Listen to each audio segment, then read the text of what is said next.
Welcome back to another episode of Iron Sharpens Iron. We on Iron Sharpens Iron believe that who you surround yourself with matters, and at the heart of this belief is Proverbs 27:17. Iron sharpens iron, so one man sharpens another. Back again on another week. Indeed. I think I said it before. I always want to enter this with an Australian accent. Yeah. Full Matt Fradd into just it. Total Matt Welcome Fradd. back to Pints of the Quack. Nope, we are not him. Yeah, we are this not is him, not and that. This is Iron Sharpens Iron. But and- someday. But yeah, and we are out of St. Paul's Newman Center. Yes. And I don't think this entire time we've had this podcast, we dedicated one to St. Paul. No, we haven't. We have not talked about our dear patron who undergirds all of our great efforts for mission and evangelization. So yes, today is that day. Today is that day, and it is a great day. And I don't think there was anything really specific. We were just talking about what we wanted to talk about. And we're like, let's bring up St. Paul. We wanted to talk about more about saints, and I know we had an episode, I think like our second episode, we talked about saints in general and about the process of becoming a saint, but it's like, let's get into some great saints. And, you know, on the top of our list, I think we got St. Paul here. So yeah, I mean, in some ways, in my mind, he always gets overlooked, which is odd, right? Because you read the New Testament, he wrote like the majority of the New Testament, you know, in terms of like chapter and verse and just sheer content. He's the most prolific author in that. So much of our theology comes from his writings. So much of that, public revelation comes from the writings of St. Paul. And frankly, we wouldn't have probably converted to Christianity without St. Paul because of the sheer scope of his mission and how far and wide that he went. I mean, there's a lot of great apostolic missionaries and things, especially in the early church, but what St. Paul did in terms of preaching the gospel and spreading it to, most of the known world at the time in terms of the Roman Empire and ringing around that Mediterranean coast and things like that. It's hard to imagine that the gospel gets as much purchase without his efforts. Yeah.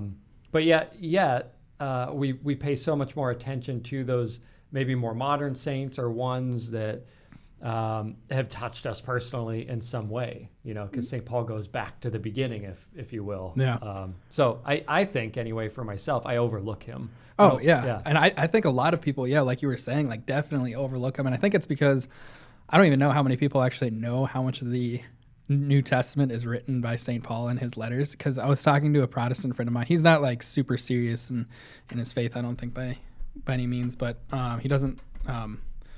I don't think he studies it that often, but at the time, especially because we were both freshmen in college at this time, and we at the old Newman Center we used to have a big painting of the conversion of St. Paul.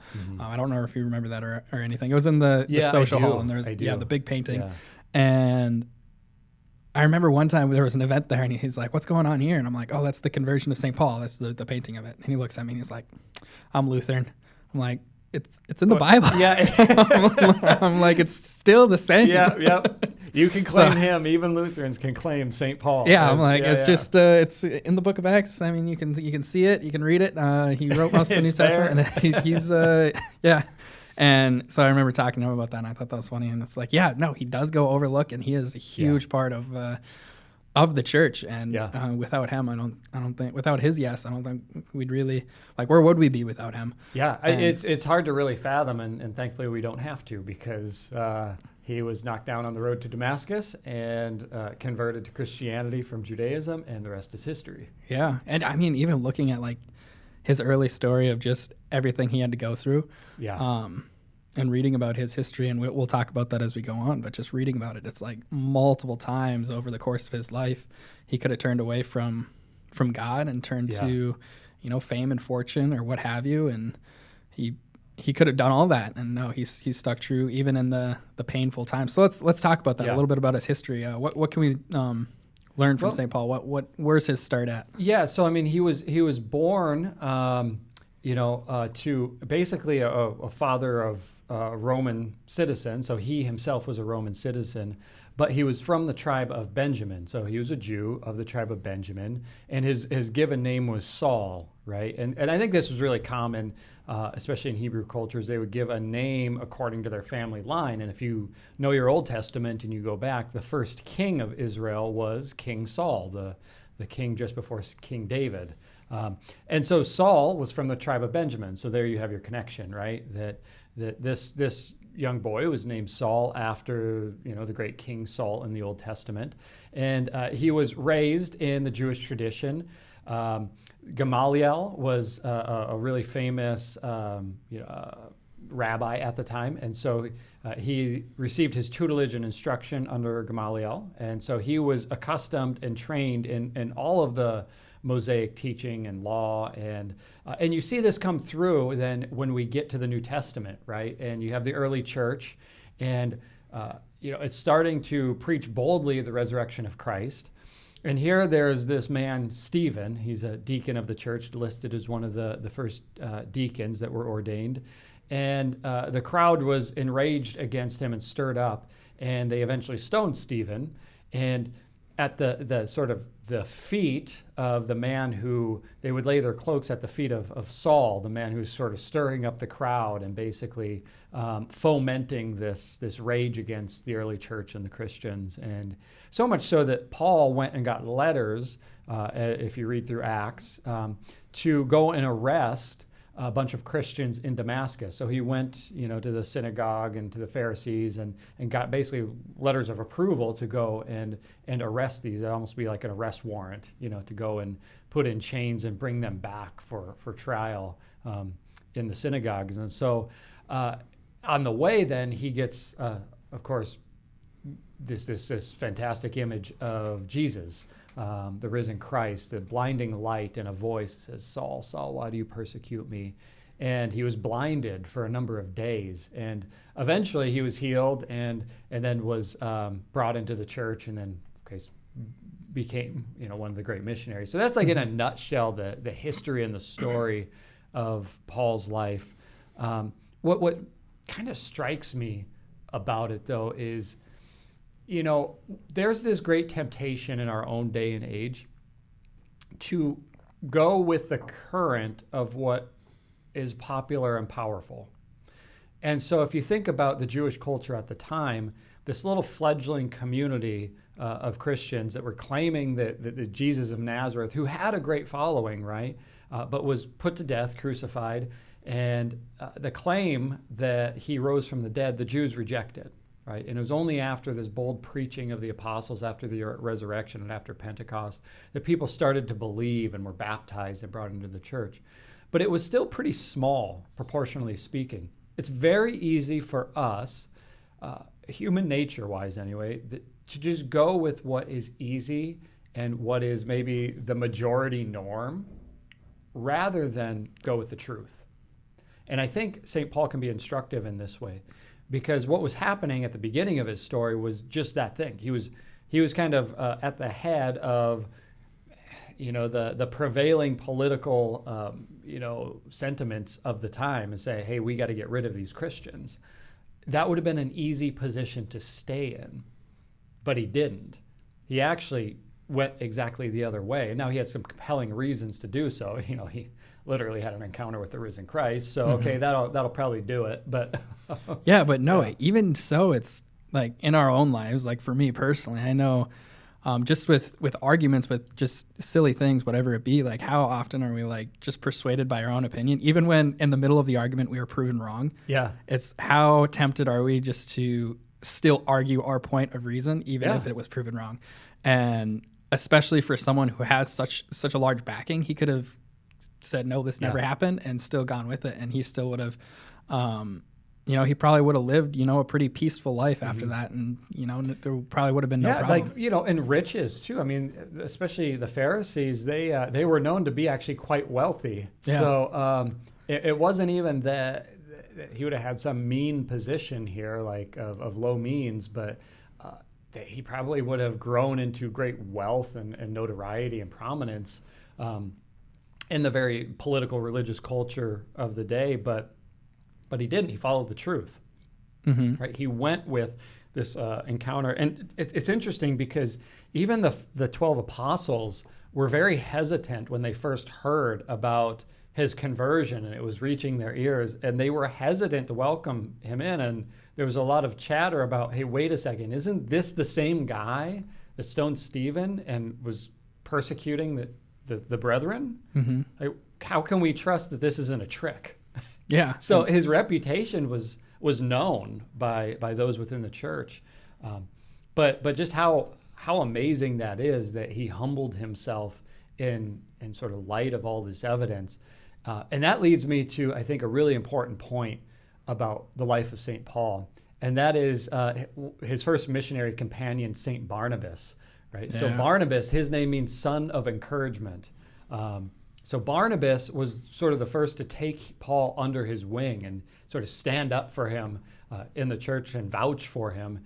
And then on their first missionary journey, as it started out, it was very much Barnabas at the head and the lead of it. But then something happens, kind of a switch that happens mid-missionary journey, where all of a sudden Paul is no longer called Saul, he's called Paul, and he's now mentioned at the head. So he's sort of, I don't know if you want to call it in charge, but he's the more prominent voice in their missionary journeys. And again, nothing to detract from Barnabas and the work that he was doing, but without Barnabas, son of encouragement, right, you don't get Paul.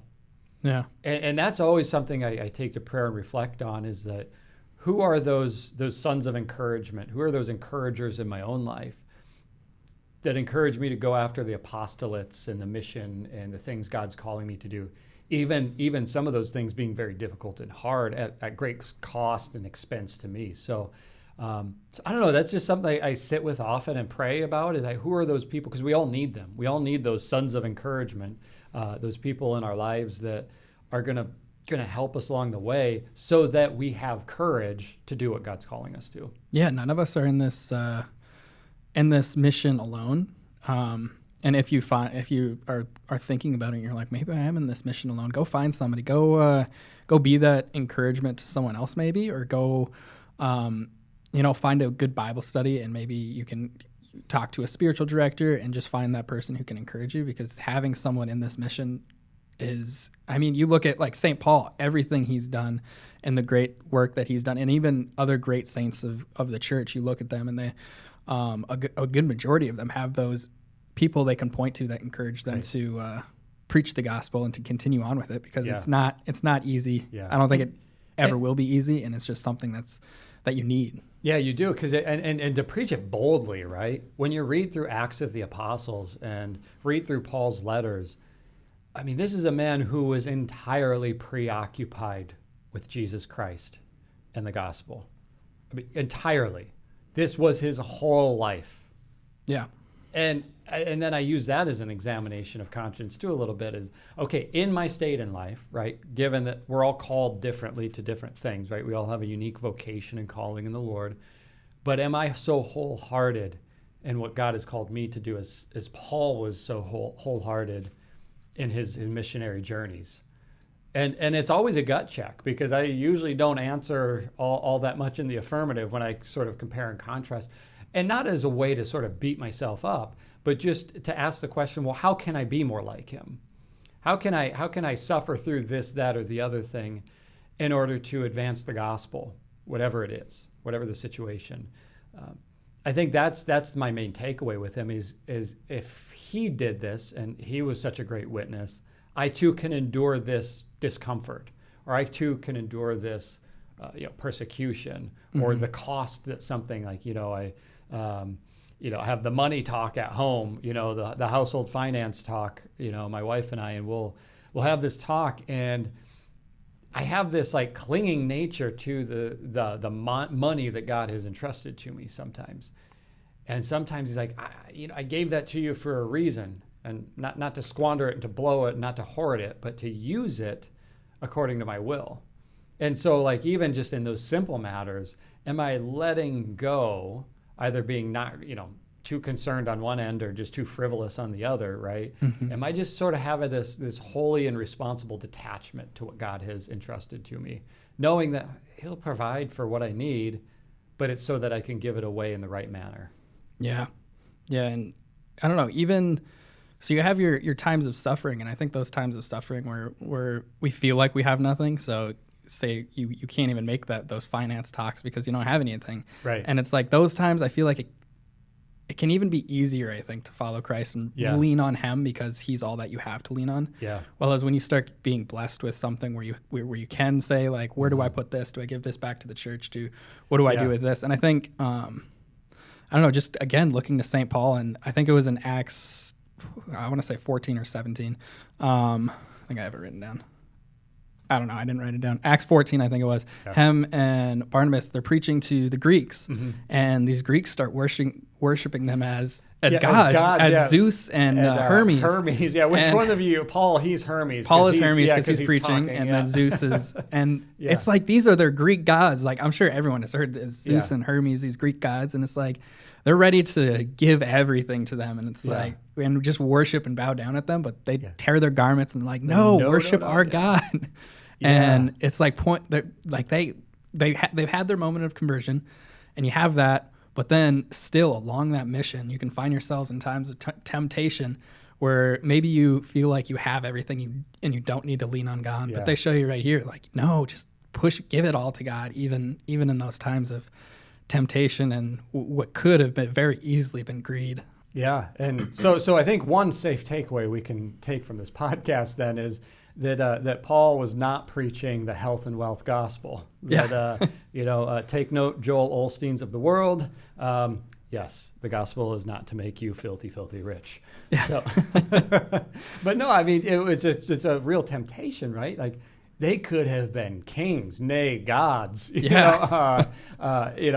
this instance, but because his heart was so fixed upon Christ and preaching the gospel, it probably never even occurred to them. I imagine it was instantaneous, this tearing of the garments and saying, no, don't worship us. Worship the one true God. Yeah. And that's the heart that every apostolic missionary, which is all of us, we all have a mission field somewhere. That's what we should all have. Our heartbeat should just beat with that. And I liked what you said too about just it being, sometimes it's easiest when you don't have anything, because there's less choices to make. When you're faced with lots of choices, whether they're material choices or otherwise, it can be a lot harder. You have to have some discernment in that, and that's the subject matter for many other podcasts. But it's critical though to know, like, to think with the mind and the heart of Christ, which. I mean, on the topic of St. Paul, read through his letters if you want to know what does that look like to have the mind and the heart of Christ. That's a lot of what he talks about. Yeah. And I know we just talked about him being almost worshipped as a god here in this instance, but I mean, we can also look, this mission was, he suffered a ton during it. He did.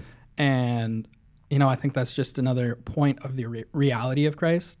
Most times when you start a religion, you don't do it to be stoned or to be beaten. Right. And mostly if you're going to proclaim a mission of a church, you're not going to do it where you're going to be martyred for that. Right. And this is exactly what Paul did. And you can see many times through, I don't know, did you find the list of times? It's 2 Corinthians chapter 11. I always have to eventually Google this because I'm like, I know it's in here somewhere. I wish I could be like one of those those charismatic Christians that remember every single thing. Chapter and verse. Yeah. I am not a numerical index in my head. Like I can remember the summary of a lot of the passages, but oftentimes I have to go up and look chapter and verse up. Yep. But I'm getting better. So it's in 2 Corinthians chapter 11, and he's just kind of giving almost like a resume of why you should listen to him, right? And why what he is saying is of authority, because they're having this saying, well, you're not as good as this guy, or you haven't done this other thing as that guy, and it says far greater labors, far more imprisonments, with countless beatings, and often near death. 5 times I have received at the hands of the Jews the 40 lashes less one. 3 times I have been beaten with rods. Once I was stoned. 3 times I have been shipwrecked. A night and a day I have been adrift at sea, on frequent journeys, in danger from rivers, danger from robbers, danger from my own people, danger from the Gentiles, danger in the city, danger in the wilderness, danger at sea, danger from false brethren, in toil and hardship, through many a sleepless night, and hunger and thirst, often without food, in cold and exposure. And apart from other things, there is the daily pressure upon me of my anxiety for all the churches. Who is weak and I am not weak? Who is made to fall and I am not indignant? And then he goes on to say that, I boast in my weakness. So, but that whole long list, I mean, he was just basically recapping all the major trials and sufferings of these missionary journeys that he had been on. And he penned 2 Corinthians sort of kind of on the tail end or during his third missionary journey. So at that point, he had basically done 12 years of mission work and traveled more or less the known Roman Empire, the known world. And so he's writing that saying, like, I've kind of been through a lot for this. Like, I've put my whole life on the line for it. This was not something he was just going to walk into and gain from. Like, he was pouring his whole life out as a libation for this gospel. Yeah, no, yeah, he's really, putting his entire life into this, and it's just inspiring for me to see and look at. And again, he's one of those overlooked saints, just because I think we look at the Bible, and obviously for good reason we look just to the Gospels, and that's exactly what he's proclaiming, is going out and sharing this message and being such a pivotal person for the growth of the church, and especially to the known world. Yeah, definitely. And so maybe that it begs a certain question: now, what was it that he was preaching? Because you go out and principally it's the resurrection of Christ, right? But when you read his letters, there's more content there than simply some historical events. He starts actually in his letters unpacking sort of the deeper connotations and meaning of this, and I think he draws out kind of two things, like two main themes through his life and his writings in the New Testament, and you'd have to really this is a lifetime of study to really dive into this and sort of understand it. But it comes down to that, in one sense, objectively speaking, that we're justified and redeemed by the blood of Christ through his sacrifice on the cross, right? But then on this subjective element of it, we as each individual person, each man, each woman, has to make this objective reality of what Christ has done on the cross his or her own. So we have to have it Christ dwelling within us, that his life becomes our life.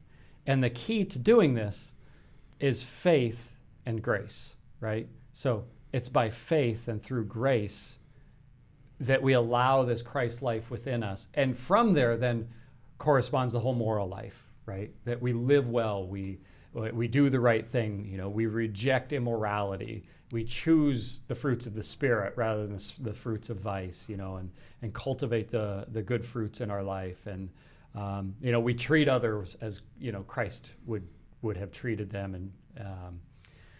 And so it's this Christ life dwelling in us. So it's kind of like this twofold thing, right? So Christ did this for us, but you now must live it in your own life. You must allow this grace to be operative in your own life so that you could do all the good works that he has in store for you.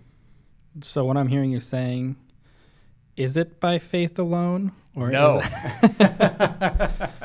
yeah, because because it can't stop. Like, faith is for something, right? Faith is not an idea. It's embedded in actions, really. It engages the will at some point. Yes, we profess what we believe, but from that belief flows a lived life, which is works, right? Yeah. The good works. That's the simplicity. And even, the Catholic Church and the Lutherans, where this great divide eventually split 500 years ago, they came to some agreement that says, actually, we weren't really saying the different things, and we believe more or less the same thing. So all of that stuff that happened in the past, I think, has more or less been reconciled on some sort of official level anyway. That's not to say that there's still not the Catholic Protestant divide and some antagonism there, but just on a theological level, I think most people admit that if they study this, that wait a second, no.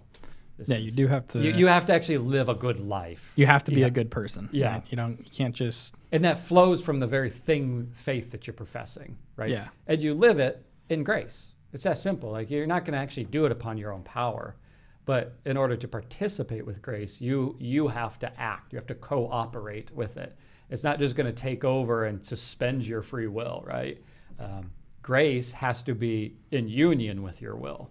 And those things come out as human acts, which we call works. So, Yeah. yeah. And so I wanted to ask you, so St. Paul, early on in his teachings, would he still practice the traditions of the Jews? So yeah, that's an interesting, element. If you go back to Acts of the Apostles, this was one of the first great controversies of the church. And it was, especially after this first missionary journey, as he was coming back, he actually brought up this point that says, hey, I'm preaching this to the Gentiles, right? And none of them have a background in Judaism, right? None of them know the Mosaic law. We should not have to have them become Jews first in order to become Christians. And this was some great debate. Basically, hey, should they have to be circumcised, right? That was the great question is, should all the Gentiles have to be circumcised? And the conclusion of that first church council, the Council of Jerusalem, was no, they need not be circumcised. Basically, baptism is sufficient. That's what the initiation into the church is. And then they had some prescriptions about, things that were kind of very offensive to the Jews that would have been like, just given a pagan background, if you're coming out of a pagan background, things like eating meat sacrificed to idols and things like that. It was so embedded in the Jewish law about the sacrifice and sort of the laws regulating sacrificial offerings that it was so abhorrent that more or less the council said, yeah, and stop doing those things too. That's just not a good idea to basically put yourself close to pagan worship like that. And something interesting about that, I can't remember the verse exactly. I don't know if you know it off the top of your head, but when he talks about that, and I'm paraphrasing here, he says basically like, if you see that it's a sin, don't eat it. Yeah. If it's obvious that it's not a sin, then eat it. Yeah. So I mean, I think that goes a lot with. I was listening to. I think I want to say it was Matt Fred. I can't remember who it was, but he was talking about this verse specifically, and he was saying this can go with our life too. And basically, when you ask yourself, is this a sin? And then you don't know the answer, so you do it anyway. It's like, that's really not how this works. I mean, like, look into it. I mean, if you're saying, I think this is a sin, but I'm not sure if it's not a sin, but then you're really just turning away from Christ in that instance because you think it's a sin. Yeah, and that goes back to just the way the conscience is. Yeah. Your conscience is binding, right? Even if it's an erroneous conscience, right? Even if it's ill-formed conscience, right? Because at that moment, what's actually happening is your conscience is asking the question, right? And because it's asking the question, maybe this is wrong, maybe this is not, and you can't come to some sort of like definitive, reasoned answer, right? The conscience actually binds you to sort of err on the side of caution, if you will. And if you think it might be wrong, then your conscience is binding as if it was wrong. Now you may come out, as you educate and inform your conscience more, that in fact that wasn't wrong, right? But now you know that that's not wrong. Yeah. It may be an example to clarify this or make it clear would be, if someone believes, say, something is a mortal sin, even though it's a venial sin, they're actually obligated to treat it as a mortal sin, just from the standpoint of if they choose against it, they're willfully, even erroneously, choosing to commit what they think to be a mortal sin, right? So they have, even though it might an object be a venial sin, right?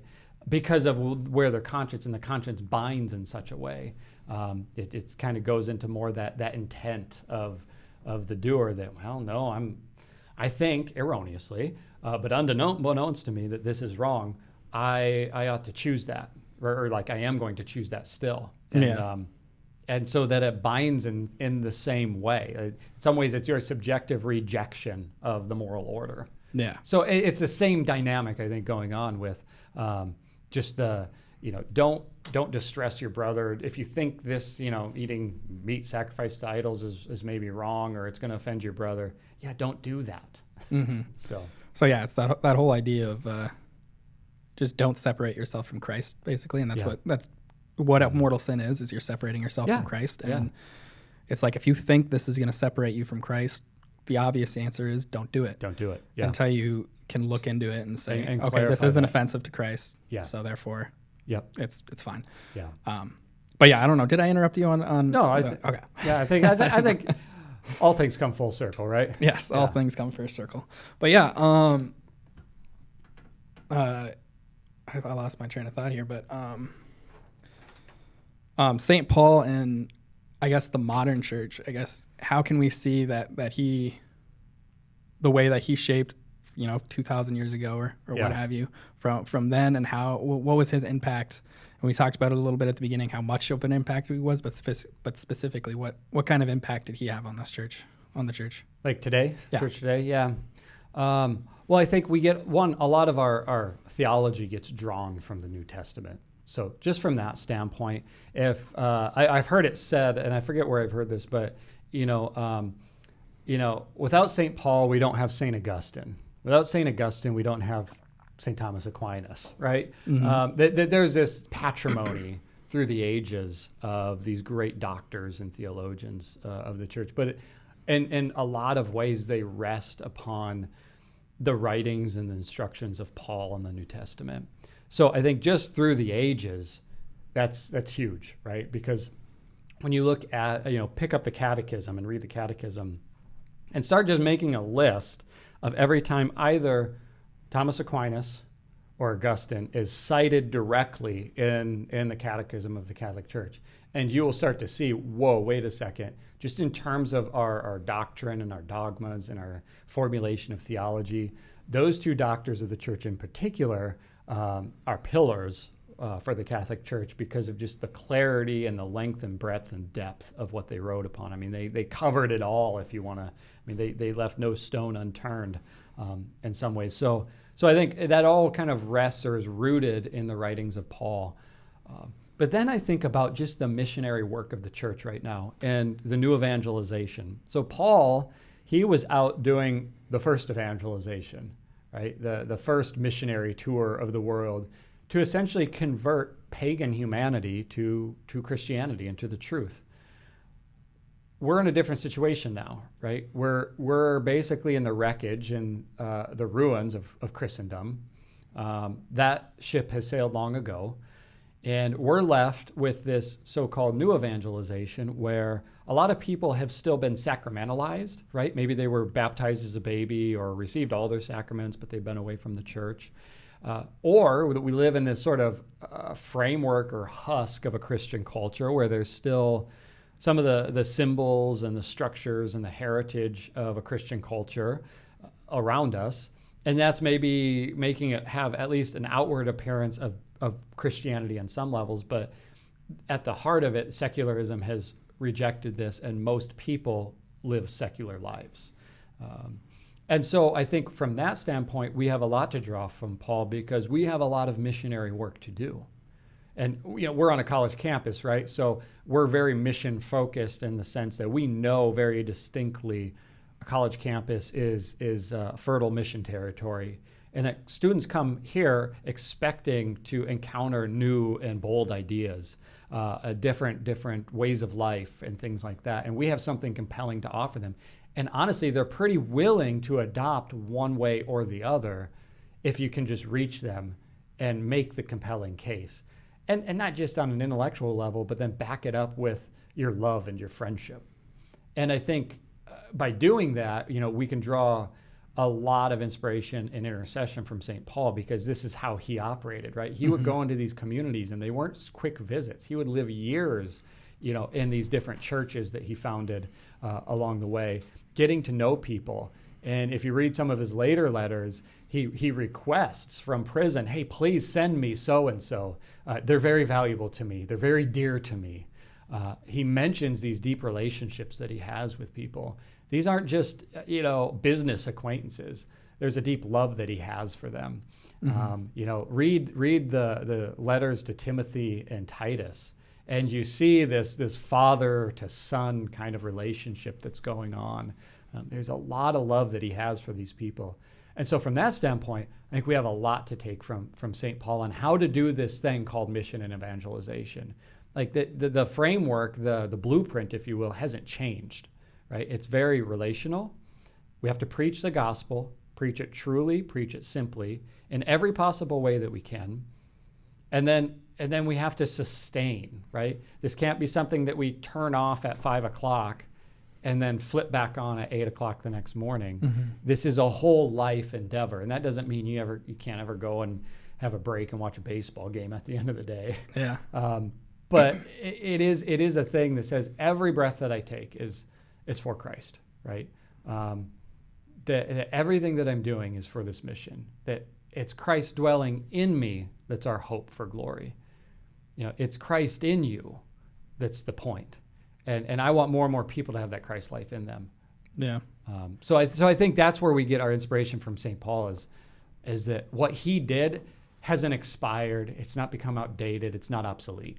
Right? Mm-hmm. What St. Paul did is exactly what we ought to be doing in our own right now, in our own culture, knowing that the Holy Spirit's going to inspire, just like the Holy Spirit inspired and directed him along the way, where he didn't necessarily know what was next. A lot of times we don't know what the next thing that we need to do or to say or encounter, or how do I get out of this jam?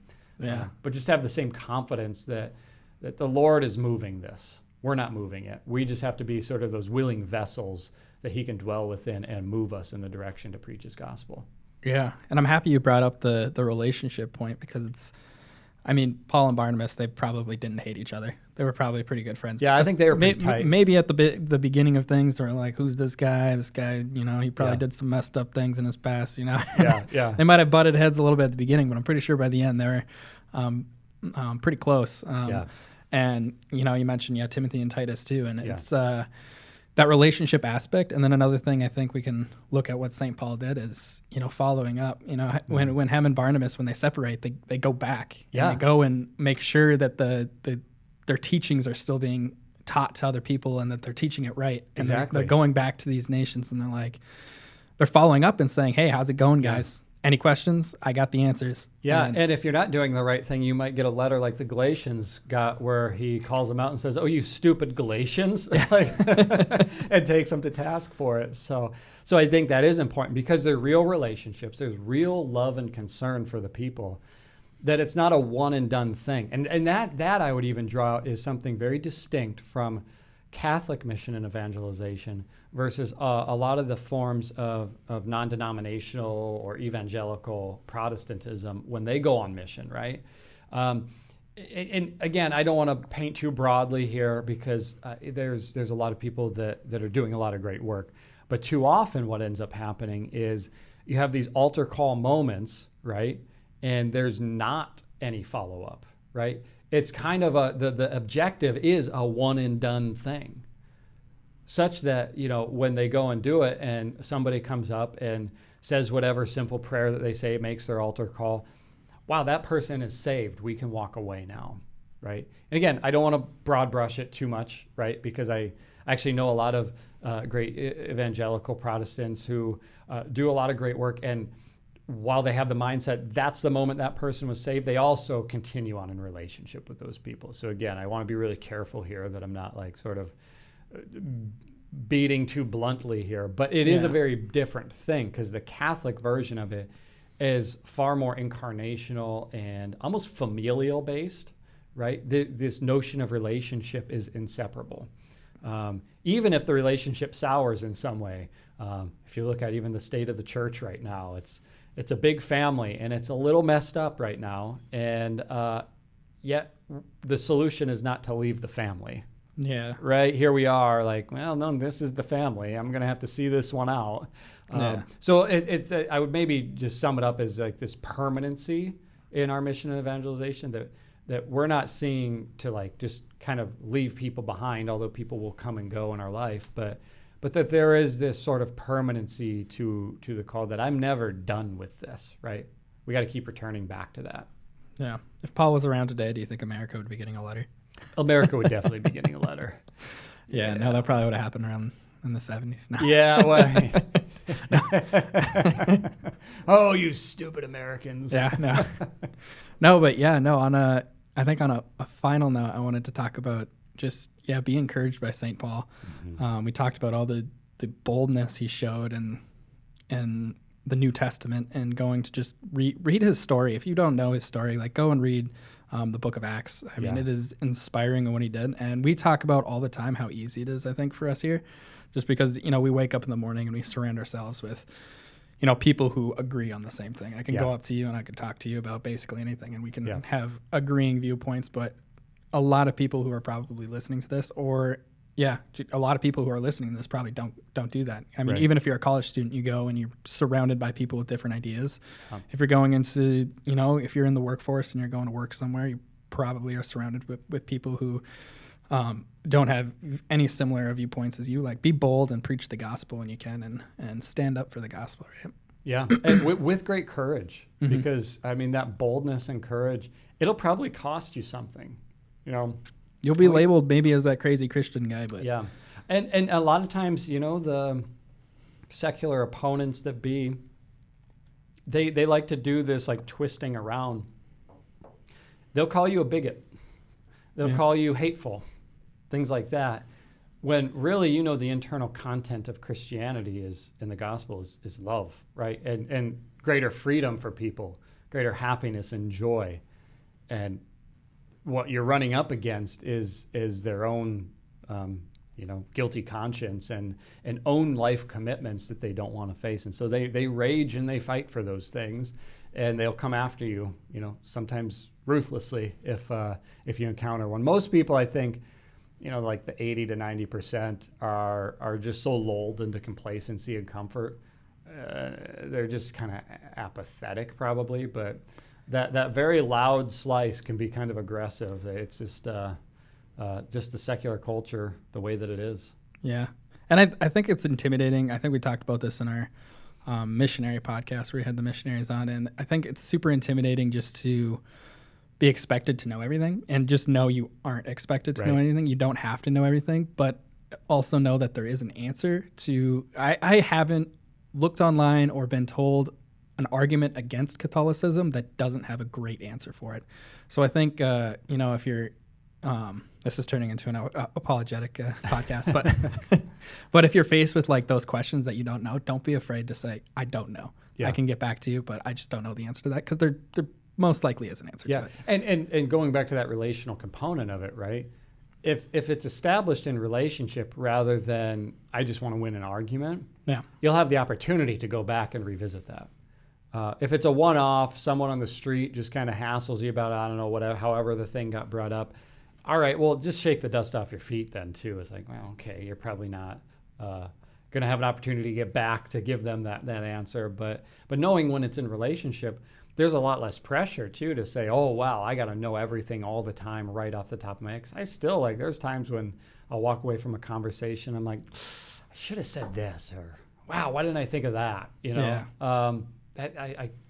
That's like almost 100% of the time. That's my reaction walking away from those, apologetics type discussions. It's like, oh, I could have said so much more. I can't believe I forgot to say this other thing. So yeah, get their number, invite them out for a beer or something, and just have a good discussion about it. I mean, a lot of the times, if people are actually open to learning about it, they'll be willing to talk about it. But if there's those people who are just in it to get a gotcha moment from you, they're not going to be willing to it's like change their mind anyway. So yeah, exactly. Like the people if you're on social media, and you're typing away, get them Combox warrior, keyboard warrior, or whatever you want to call it. It's like, you're not going to change anyone's mind. No. I mean, if you want to for fun, just to go on and do it, like you do you. I've never been a big fan of that, but if you want to, I don't think you're going to change anyone's mind. No, it could be a way to hone your own debate skills in some way. Yeah, it can be.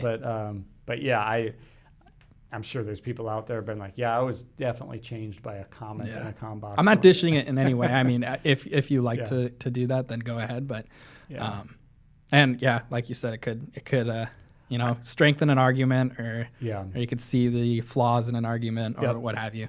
But speak boldly, be like Paul, right? Yeah. Any final comments from you?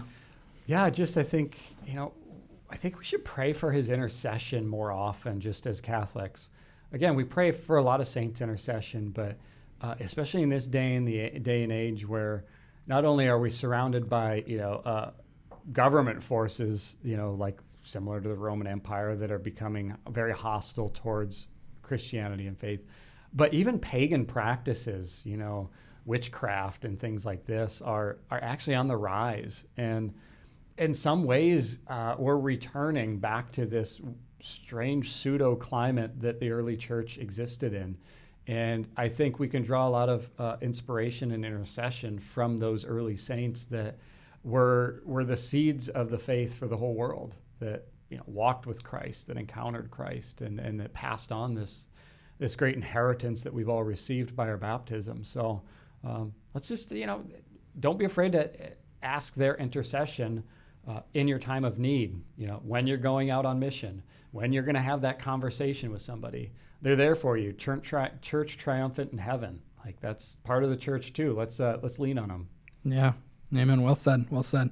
All right. Well, share, like, subscribe to these podcasts. If you found it interesting, share it with a friend, especially if they didn't know much about St. Paul. Hopefully we answered a bunch of questions for you, and hopefully we gave some good points. Go read Acts. Before you even listen to this episode again, go read Acts, because I'm sure you want to listen to it twice, right? All right. Well, God bless.